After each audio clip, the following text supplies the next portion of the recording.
పితృదేవతలు ఉంటారు, వాళ్ళకి ఒక లక్షణం ఉంటుంది. వాళ్ళని కొంతకాలం పాటు పితృదేవతా మండలంలో ఉంచుతారు. వాళ్ళకు ఒక అధికారం ఉంటుంది. ఏమిటో తెలుసా వాళ్ళ అధికారం? చాలా నడవడి తప్పి ధర్మాచరణమునందు వైక్లభ్యముతో జీవనమును గడిపితే నేను మన్నింపబడదనుగాక. నేను శాస్త్రం ఒక్కటే మాట్లాడుతున్నాను. అలా ప్రవర్తిస్తే తర్వాతి కాలంలో వాళ్ళు ఏం చేస్తారంటే వంశము లేకుండా చేస్తారు. అంటే వాళ్ళు చేసే పనదే. అందుకే తద్దినం పెట్టకపోతే ఏమవుతుంది అని అడిగారు అనుకోండి, వాడికి ఏం ఉండదు, కర్తకేం ఇబ్బంది రాదు. కానీ తర్వాత వాళ్ళ పిల్లలకి ఇబ్బంది వస్తుంది. కొడుకులు పుట్టారు, పితృదేవతల్ని సంప్రదిస్తాడు ఈశ్వరుడు, ఇవ్వమా కొడుకులను అడుగుతాడు. వాడు ఏం చేశాడని ఇవ్వడం, వాడికి పితృదేవతా స్థానంలో ఈ అభిమానాలు మర్యాదలు ఏముండవు. ఇవ్వక్కర్లేదని చెప్తారు పితృదేవతలు, కొడుకుల్ని ఇవ్వరిక. కర్మసంతానం ఉండదు. అక్కడితో ఆ ఇంటి సింహాసనానికి నీరాజనం ఆగిపోతుంది. అల్లుడి గోత్రం వేరు, అల్లుడు ఈ సింహాసనాన్ని తీసుకోడు. కాబట్టి ఏం చేస్తారంటే ఆ పంచాయతనాన్ని, ఆ సింహాసనాన్ని నీటిలో కలిపేయవలసి ఉంటుంది. ఆ స్థితి రాకూడదు అంటే కొడుకు ఉండాలి అంటే పితృదేవతల యొక్క అనుగ్రహం ఉండాలి. పితృదేవతల యొక్క అనుగ్రహము దేనికి కలుగుతుంది? శ్రాద్ధ కర్మ చేత. శ్రాద్ధ కర్మ అన్న మాటకు అర్థం ఏంటంటే శ్రద్ధతో చేయున్నది. శ్రద్ధతో చేయున్నది అన్న మాటకు అర్థం ఏమిటి? శ్రద్ధ అంటే ఏమిటి అంటే శంకర భగవత్పాదులు వ్యాఖ్యానం చేశారు శ్రద్ధ అన్న మాటని. శాస్త్రస్య గురువాక్యస్య సత్యబుద్ధ్యావధారణ. శాస్త్రము గురువుగారు ఏం చెప్పారో అది సత్యమన్న బుద్ధితో చేసినది. ఇక్కడ నేను పిండం పెడితే మా నాన్నగారు తింటారా అండి? ఎందుకు పెట్టాలండి అంటే, నువ్వు ఇక్కడ మనీ ఆర్డర్ కట్టావు, పోస్ట్ మ్యాన్ దగ్గరికి వెళ్ళి పోస్ట్ మాస్టర్కి డబ్బు ఇచ్చి మనీ ఆర్డర్ కట్టావు. మా అబ్బాయికి డబ్బు పట్టుకెళ్ళి ఇస్తాడో ఇవ్వడో అని నువ్వు మళ్ళీ బొంబాయి వెళ్ళిపోతున్నావా? నీ కొడుక్కి వాడి పట్టుకెళ్ళి ఇస్తున్నాడో లేదో చూడడానికి. ఇక్కడ నువ్వు కట్టిన డబ్బు పోస్ట్ మాస్టర్ తంత్రి విధానం ద్వారా నీ కొడుక్కి పట్టుకెళ్ళి ఇవ్వగలిగితే వేదం చెప్పిన మంత్రములకు ఇక్కడ పెట్టిన పిండానికి నీ పితృదేవతల ఆకలి తీరదని నువ్వు ఎందుకు అనుకుంటున్నావు? నువ్వు పెట్టుకున్న విధానంలోనే ఇది ఉంటే పరమేశ్వరుడు పెట్టిన వ్యవస్థ ఎందు ఉండదు. కాబట్టి సాశ్రద్ధా కటితా సిద్ధి యయా వస్తూపలభ్యతే అంటారు శంకర భగవత్పాదులు. శాస్త్రమునందు గురువాక్యమునందు నమ్మకముండి శ్రద్ధతో చేయుట. పితృకార్యం చేస్తే సంతోషిస్తారని మీరు అనుకోకండి. శ్రాద్ధం పెడితే, శ్రాద్ధం పెట్టినప్పుడు విధి ఉంది, అలా చెయ్యాలి. ముందు రోజు స్నానం చెయ్యాలి, తలస్నానం. పితృదేవతల కొరకు స్నానం చేస్తే, రేపు మా నాన్నగారి తద్దినం అంటే నేను ఇవాళ తలస్నానం చేశాను అనుకోండి, ఇక నేను ఎవరికి ఆశీర్వచనం చేయకూడదు, విశేషమైన దేవతారాధన చేయకూడదు, దేవాలయాల్లోకి వెళ్ళకూడదు. మా నాన్నగారి గురించి స్మరిస్తూ ఉండాలి. మహానుభావుడు మా నాన్నగారు ఎంతటి పరమభక్తుడు, షట్కాల శివపూజా దురంధరుడు, ఎంతటి సంగీత విద్వాంసుడు, ఎంతటి జ్యోతిష ప్రకాండుడు. మహానుభావుడు పరమభక్తితో దూర్జటిలా శంకర శతకాన్ని రచించుకుని పద్యాలు రాశారు అని ఆ పుస్తకం చదువుకుని మా నాన్నగారి యొక్క గుణములను వర్ణించాలి. అంతేకాని ఆయనలో దోషమున్న మాట్లాడకూడదు. తండ్రి గురించి గొప్పగా మాట్లాడుకుని సంతోషించి మరునాడు శ్రాద్ధకర్మ చేసేటప్పుడు తన కొరకు అని తెచ్చుకున్నవేవీ ఇక తాను వండకూడదు. కేజీ బెండకాయలు తీసుకొచ్చి 4 పులుసులో వేసుకోగా మిగిలినవి వండి పితృదేవతలకు పెడితే వాళ్ళు తీసుకోరు. వారి కొరకనే తేవాలంతే. తెచ్చినవన్నీ వారి కొరకే. పితృదేవత శ్రాద్ధం కొరకు తెచ్చుకున్నాను అంటారు, తీసుకురావాలి. తీసుకొచ్చి సాధ్యమైనంత వరకు భార్య పచనం చెయ్యాలి. ఇంటి కోడలు కోడలు కోడలు అని తండ్రి పరితపించిపోతాడు. కోడలది కొడుకు కన్నా శక్తివంతమైన స్థానం. ఎందుచేతనంటే ఆ తిథి వచ్చినా కోడలు ఇంట్లోకి రాకుండా అశౌచం ఏదైనా ఉందనుకోండి, రాడు పితృదేవతలు. నా కోడలు ఇంట్లోకి రాకూడదు, నేను రానంటాడు. ఆమెకి స్నానం అయిన తర్వాత వస్తారు పితృదేవతలు. తద్దినం వాయిదా పడిపోతుంది. ఆమెకి శౌచం వచ్చిన రోజున తద్దినం పెడతారు. అంటే కోడలి స్థానం ఎంత గొప్పదో. అందుకే కోడల్ని తెచ్చుకునేటప్పుడు అత్యంత పరాకుగా చూసుకునేది ఏదంటే ఆ కుటుంబానికి శాస్త్రంలో ఉన్న నమ్మకం. లేకపోతే నశించిపోతావు. రేపు పొద్దున నీకు దీపం కూడా పెట్టదు ఆవిడ. కాబట్టి ఆవిడ దీపం పెట్టాలి.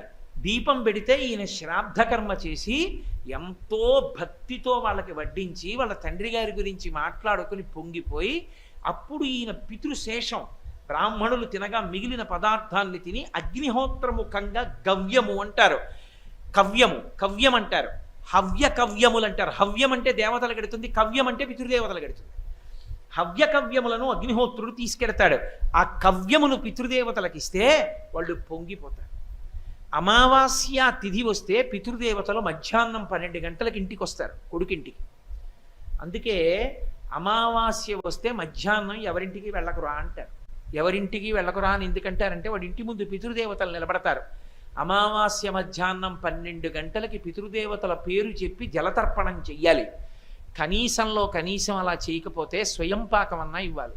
స్వయంపాకమన్నా ఇవ్వకపోతే 12 గంటలకి లేచి నిలబడి చెప్పులు విప్పి 2 చేతులు 3 మాటలు ఇలా అనాలి. నాన్నగారండి ఏమనుకోకండి, నేను ఇవాళ ఏమీ మీకు పెట్టలేకపోతున్నానని 3 మాటలు చెయ్యి ఊపాలి. అలా కూడా ఊపకపోతే పితృదేవతలు ఆగ్రహిస్తారు. దుర్మార్గుడు, నేను జన్మనిచ్చాను, అమావాస్య 12 అయింది, అయినా సరే నాకేం చేయడం. నాకు ఒక్కొక్కసారి ఆశ్చర్యంగా ఉంటుంది. నేను చెప్పిన మాటల్ని ఎంత గట్టిగా పట్టుకుంటుంటారంటే కొంతమంది, మా మోహన్ రావు గారు అమావాస్య వస్తే ఏ బ్రాహ్మణ కుటుంబం కన్నా నిష్ఠగా చేస్తారు పితృదేవత.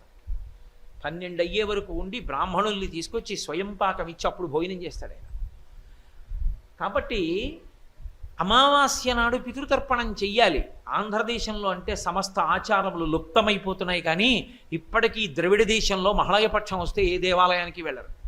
మహళయపక్షం అంతా ఎంత పెద్ద ఆఫీసర్లు కూడా మధ్యాహ్నం అయ్యేటప్పటికీ పుష్కరిణిలో స్నానం చేసి పితృదేవతలకి జలతర్పణలు చేస్తారు. కాబట్టి పితృదేవతల గురించి పట్టించుకునేవాడు ఉండడు. అసలు తల్లి తండ్రి ఫోటో కూడా ఇంట్లో ఉండదు. అట్టే మాట్లాడితే కూతురికి పెళ్లి చేసేటప్పుడు కన్యావరణ ఉంటున్నప్పుడు 3 తరాల పేర్లు చెప్పాలి. ఇంటి బ్రహ్మగారు అడుగుతాడు, ఏమయ్యా 3 తరాల పేర్లు చెప్పు, మీ తాతగారి పేరు ఏమిటంటాడు, తెలియదు. అది చెప్పడానికి ఒక ముసలమ్మ ఉంటుంది, ఆవిడని అడగాలి. మీ తాత పేరు ఇదిరా అంటుంది ఆవిడ. అప్పుడు ఆ తాత పేరు, అప్పుడు తండ్రి పేరు చెప్తాడు. వీడి పేరు ఒకటే, వీడు గుర్తు, తండ్రి పేరు ఏదో కొద్దిగా గుర్తు ఉంటే తాత పేరు తెలియనే తెలియదు. అసలు ముత్తాత పేరు చెప్పేవాడే లేడు.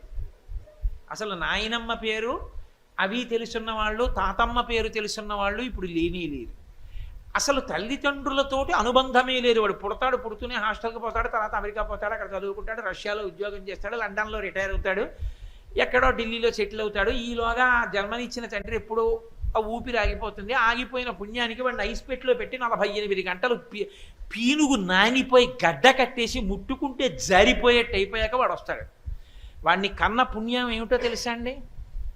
కొడుకు అడగాలి అగ్నిహోత్రుణ్ణి, ఆ కట్టెల మీద పెట్టేటప్పుడు ప్రార్థన చేస్తాడు, మా నాన్న బతికున్నంత కాలం నిన్ను పరమభక్తితో ఆరాధన చేశాడు, మా నాన్నని కాల్చక అలా చేసి ఇబ్బంది పెట్టకయా, మా నాన్నని భగ్గుమన కాల్చి నీలో హవిస్సు వేస్తే దేవతలకు ఎలా తీసుకెళ్ళావో అలా మా నాన్న శరీరముతో ఉన్న నాళ్ళు నిన్ను గౌరవించాడు, మా నాన్న శరీరాన్ని హవిస్సుగా దేవతలకి తీసుకెళ్ళి అని ప్రార్థన చెయ్యాలి.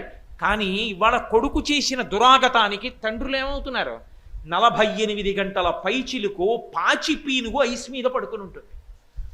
లోపలికి మంచిలిపోయి ప్రేతం బిగిసిపోయి బయటికి తీసినప్పుడు కాళ్ళు చేతులు పట్టుకుంటే మంచు ముద్ద అయిపోయి ఉంటుంది. తలకట్టు భాగం పట్టుకుంటే కింద ఐసే, అసలే చల్లబడిపోయింది, దాని మీద ఐసు.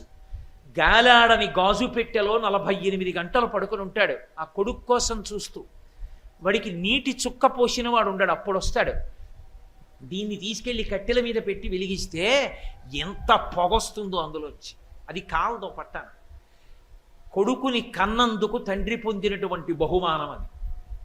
తండ్రి చచ్చిపోయే వేళటికి పక్కన కూడా కొడుకుంటున్నటువంటి దైన్య స్థితికి దిగజారిపోయింది వాళ్ళ ప్రపంచం. కారణం ఏమంటే యుగలక్షణం అలా ఉంటుందమ్మా. తండ్రికి కొడుకు మీద ఆశ లేదు, కొడుక్కి తండ్రి మీద కర్తవ్యం లేదు. మా అబ్బాయి అమెరికాలోనే ఉండాలి, లక్షలు తేవాలి, తండ్రికి సంతోషం. నాన్నగారు పెద్దవాడైపోయాడు, నాన్నగారికి నేను కాళ్ళు పట్టింది ఎప్పుడు, నాన్నగారికి కూరలు తెచ్చి, నాన్నగారండి మీకు దోసకాయ పప్పు ఇష్టం, దోసకాయలు తెచ్చాను నాన్నగారండి, అమ్మ దోసకాయ పప్పు అయ్యమ్మ ఇవాళ నాన్నగారు తింటారని కొడుకు అన్ననాడు తండ్రికి గజారోహణం చేయించినట్టు. అన్న కొడుకేడి 70 ఏళ్ళు వచ్చినా వీడి సంచి, వీడి సైకిలు, వీడి కూరలు వీడివే. తెచ్చినవాడా వండి పెట్టినవాడా ఎవడున్నాడు కనుక. కాబట్టి నేను ఎంత తల కొట్టుకుంటే ఏం ప్రయోజనం. కాబట్టి దేవతలకు, పితృదేవతలకు, నీకు నాకు ఎవరు చెప్తున్నారు ఈ మాటలన్నీ? నేను చెప్తున్నాను అనుకోకండి, కోటేశ్వరారు చెప్పట్లేదు, భాగవతంలో చెప్పారు, వ్యాసుడు చెప్పాడు, పోతన గారు చెప్పారు. ధర్మదేవతతో భూమాత మాట్లాడుతోంది. నీకు నాకు, నీకు అంటే ధర్మానికి, నాకు అంటే భూమికి, మన ఇద్దరికీ ఇబ్బంది. నేను పాపం చేసే వాళ్ళని మొయ్యాలి. ధర్మం తెలియని వాళ్ళు లోకంలో బతుకుతారు.